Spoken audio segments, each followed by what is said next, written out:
The Anglo-Somali War, also known as the Dervish War, was a two-decade-long conflict fought between Britain and Somalia between 1900 and 1920. The war saw the Dervish movement, led by the charismatic Sayyid Mohammed Abdullah Hassan, resisting British colonialism and asserting Somali sovereignty. The Somali Peninsula had long been a contested region between European colonial powers, as well as local clans and religious movements. Britain, which controlled neighboring Kenya, sought to extend its influence and control over Somalia as well. However, Somali clans were not inclined towards foreign domination and resisted British attempts at colonization. In the late 19th century, a religious and political movement emerged in Somalia, led by Sayyid Mohammed Abdullah Hassan. He was an influential figure who preached a message of anti-colonialism, Islamic unity, and Somali nationalism. The Sayyid, as he was commonly known, became a rallying point for Somali resistance against British colonialism. The Dervish movement gained strength and popularity among the Somali people, and the British became increasingly alarmed at their growing influence. The British tried to assert their control over the region by establishing a protectorate over parts of northern Somalia in 1884, but the Somali people rejected this and resisted British rule.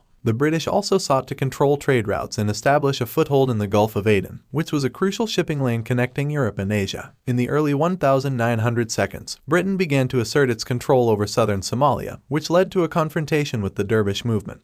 The Anglo-Somali War began in 1900 when British forces clashed with Dervish fighters. The Dervishes were initially successful in repelling British attacks, and the conflict soon became a protracted guerrilla war that lasted for 2 decades. The Dervishes used their knowledge of the terrain and their fighting skills to wage an effective campaign against the British. They also received support from other Somali clans, who saw the Dervishes as champions of Somali sovereignty and Islam. The British, on the other hand, had superior military technology and resources, which they used to their advantage. They also employed divide-and-rule tactics by pitting different Somali clans against each other, which weakened the Dervish movement. The war saw several battles and skirmishes, with both sides suffering significant casualties. The Dervishes were able to hold off British attacks for many years, but by 1910, the British had gained the upper hand and were able to capture several important Dervish strongholds. The turning point of the war came in 1913 when Sayyid Mohammed Abdullah Hassan was wounded and captured by British forces. The Sayyid's capture dealt a severe blow to the Dervish movement, which lost its charismatic leader and spiritual guide.